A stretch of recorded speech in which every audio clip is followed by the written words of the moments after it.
Хайырлы кеш, НТР каналында яңалыклар тапшыруы студияда Гүлия Нигматуллина, бүгінгі шығарылышының тип темалары.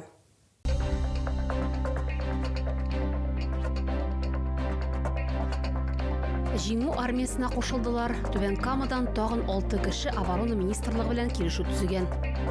Иктисады яктан иң нык үскән төбәкләрнең берсе Татарстан премьер-министры Түбән Камага эш сәфәре белән килде.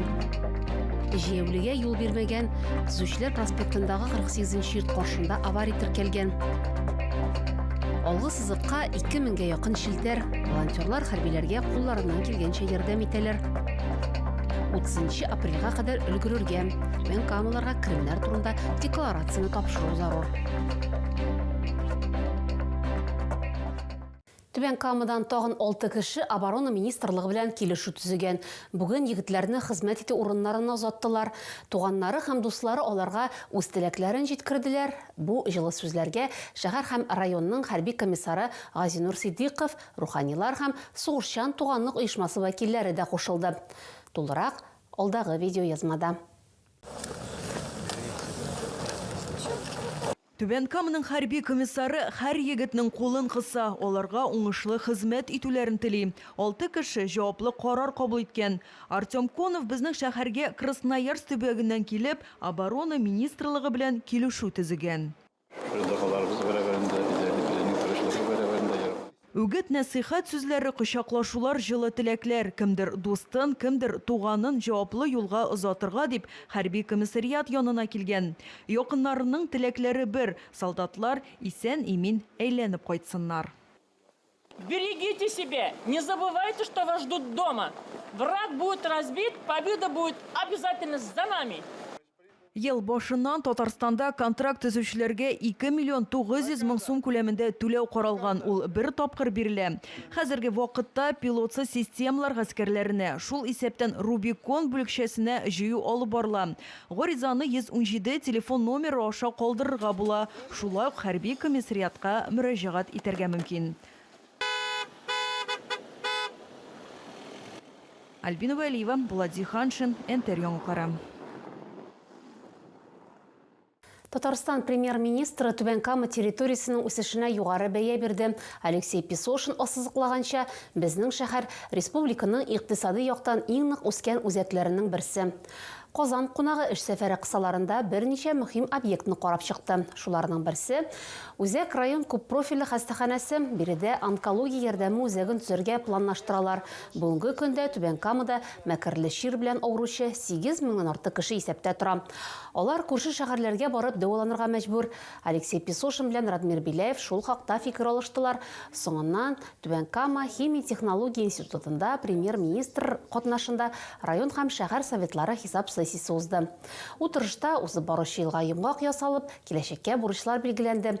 Шәһәр уңышларының, предприятиеләренең, бизнесның, район командасының һәм барлык Түбән Камаларның уртак эше нәтиҗәсе дип фикерен белдерде Түбән Кама муниципаль районы башлыгы Радмир Биляев.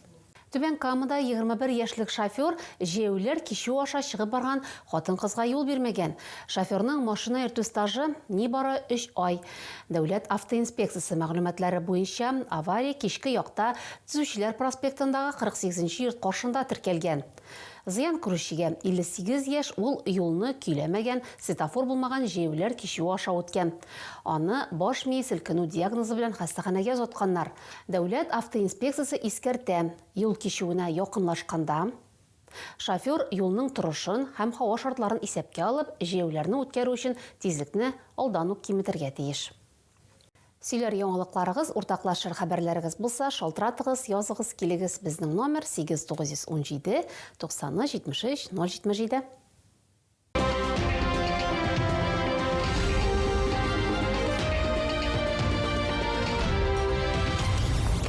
Алгы сызыкка 2000-гә якын саклагыч шелтәр җибәргәннәр. Маскировочный сети НК төркеме волонтерлары хәрбиләрнең гомерен саклап калучы ятмәләр үрәләр. Бу эш белән алар махсус хәрби операция башланганнан бирле шөгыльләнәләр. Төркемдә дистәләгән кеше үзара аралашалар, киңәшләшәләр, тәҗрибә уртаклашалар. Барысы да фронттагы егетләребез өчен диләр. Эш барышын хәбәрчебез күзәтте.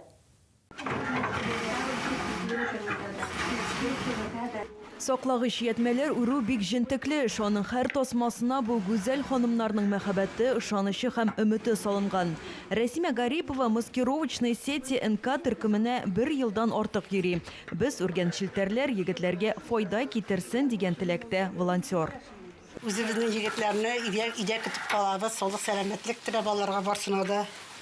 Без аларны яратабыз. Волонтерлар көненә бер кайчак 2 йәтмә үргә өлгерәләр. Махсус хәрби операция зонасына әлеге үзәктән 2000-гә якын маскировка шилтәре әзерләп җибәрелгән. Аларның төсләрен табигый шартларга яраклаштырып ясыйлар. Җәй яшел, көзен саргылт, кыш көне ачык төстә булырга тиеш.